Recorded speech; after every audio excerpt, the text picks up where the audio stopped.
Assalamualaikum warahmatullahi wabarakatuh. Hai, perkenalkan nama saya Ramadhani dengan NIM 1914080002. Saya dari jurusan Tadris IPA Fisika UIN Imam Bonjol Padang. Pada video kali ini saya akan membuat yaitu video terjemahan dengan judul Structure of the Membranes Active and Passive Transfer. Video ini saya buat untuk penyelesaian ujian akhir semester pada mata kuliah Biofisika dengan dosen pengampu Ibu Nur Hasnah MSI. Selamat menyaksikan. Sebagaimana telah kita ketahui bahwa organisme hidup adalah tersusun atas sel.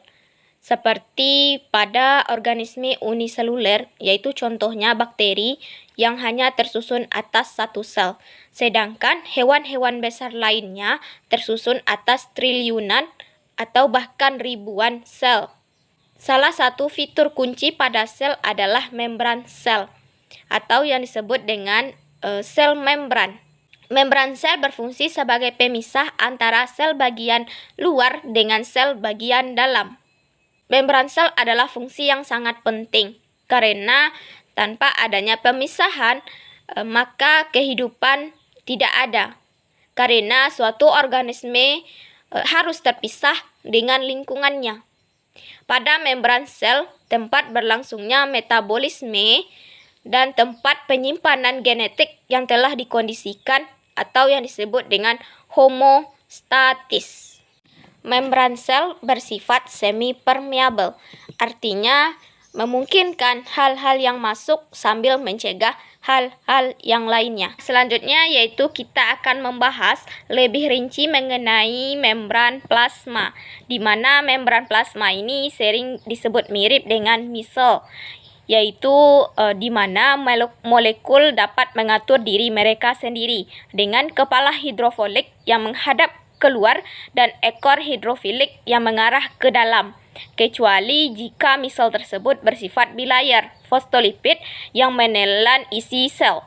Disebut bilayer karena merupakan dua lapisan fosfolipid yang masing-masing memiliki gugus fosfat yang mirip dengan gugus karboksilat. Nah, di dalam molekul misel tersebut ada muatan formal yang dapat berinteraksi dengan molekul air dan asam lemak nonpolar, yaitu disebut dengan jenuh. Yang lainnya tidak jenuh, yang lebih memilih untuk bersembunyi dari molekul air. Satu lapisan menghadap keluar ke lingkungan berair di luar sel, dan lapisan lainnya menghadap ke dalam ke lingkungan berair di dalam sel. Ini adalah bagian dari yang membuat membran ini bersifat semi-permeable. Ada beberapa senyawa yang dapat melewati bagian nonpolar ini, dan yang lainnya tidak. Yang disebut dengan lapisan ganda, yaitu yang dikenal dengan mozaik cair, di mana fosfolipid ini tidak tetap pada lokasinya atau berpindah-pindah dari satu tempat ke tempat yang lainnya. Tapi itu bukan hanya fosfolipid pada membran. Ada juga pada molekul kolesterol yang membuat membran ini bersifat menjadi kaku. Jika tidak, maka akan menyebabkan molekul tersebut terlalu cair. Selain itu, membran sel diisi dengan banyak protein yang beragam fungsi. Beberapa di antaranya ada protein saluran yang mengapung di lautan fosfolipid dan memfasilitasi membran. Ada beberapa molekul yang tidak membutuhkan bantuan untuk melewati membran. Molekul nonpolar kecil dapat menembus lapisan ganda pada lipid karena tidak ditolak oleh bahan nonpolar ini. Nah, beginilah oksigen dan karbon dioksida menyerang karena mereka kecil dan nonpolar.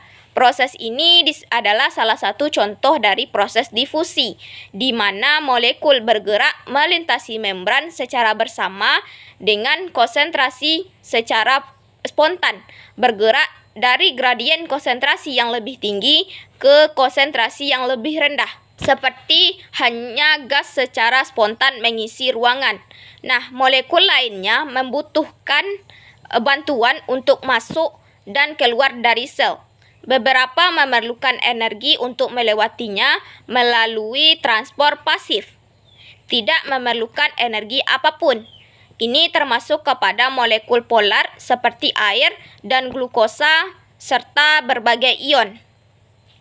Sehingga partikel polar atau muatan formal ini tidak perlu masuk melalui non-polar.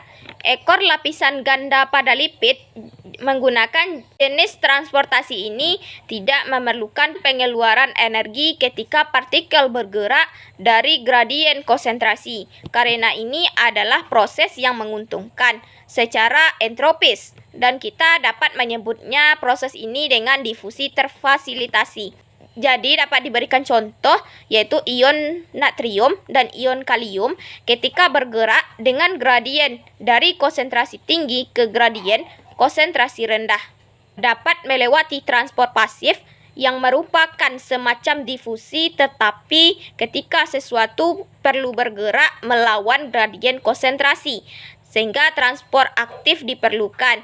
Karena ini adalah proses yang tidak menguntungkan secara entropis. Harus ada pengeluaran energi yang terlibat sehingga protein tertentu. Sehingga pompa natrium dan kalium menggunakan ATP, molekul yang merupakan energi seluler untuk memindahkan ion natrium keluar dari sel dan ion kalium ke dalam sel melawan gradien konsentrasi dari konsentrasi rendah ke konsentrasi tinggi.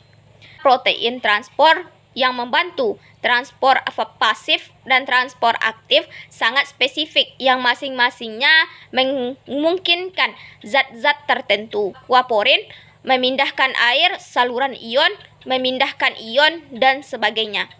Nah, beberapa di antaranya adalah protein saluran yang tetap terbuka dan beberapa yang lainnya adalah protein pembawa yang berganti-ganti di antara dua konfirmasi.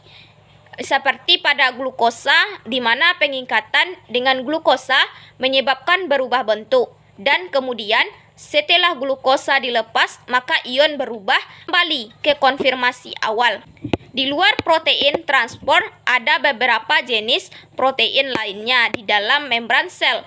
Ada glikoprotein dengan rantai glikosakarida yang menonjol yang membantu sel mengenai sel satu sama lain. Ada protein perancah yang mengikat dengan struktur di dalam dan di luar sel untuk mempertahankan bentuk dan lokasi sel. Kemudian yang terakhir ada protein reseptor yang menerima sinyal dari luar sel. Selanjutnya yaitu saya akan menjelaskan ayat Al-Quran yang menjelaskan mengenai membran sel ini, yaitu terdapat pada surat Luqman ayat 10, yang dimana surat Luqman ini menjelaskan bahwa tidak ada satupun ciptaan Allah yang tidak berguna. Salah satunya adalah air, di mana air merupakan kebutuhan utama makhluk hidup baik hewan, manusia, dan tumbuhan. Di dalam dunia tumbuhan, air sangat berperan penting dalam kelangsungan hidup tumbuhan. Dalam proses pertukaran gas pada tumbuhan, di mana terjadi pergerakan air di dalam tubuh tumbuhan, sehingga melibatkan proses fisika yang berkaitan dengan sifat fisika dan kimia air. Pergerakan ini terjadi karena adanya perbedaan gradien potensial tekanan dan tekanan uap. Air masuk ke dalam akar melalui jalur apoplas dan simplas hingga ke konteks. Kemudian memasuki endodermis secara simplas hingga ke silem akar. Pergerakan air ke atas terjadi melalui silem dengan tenaga pergerak utama. Aliran transplasi dan sifat kohesi air mempertahankan kolom air dari daun hingga ke akar sehingga mempermudahkan proses pertukaran gas. Mungkin itu penjelasan yang dapat saya jelaskan pada video terjemahan kali ini. Semoga bermanfaat. Terima kasih telah menyaksikan. Wassalamualaikum warahmatullahi wabarakatuh.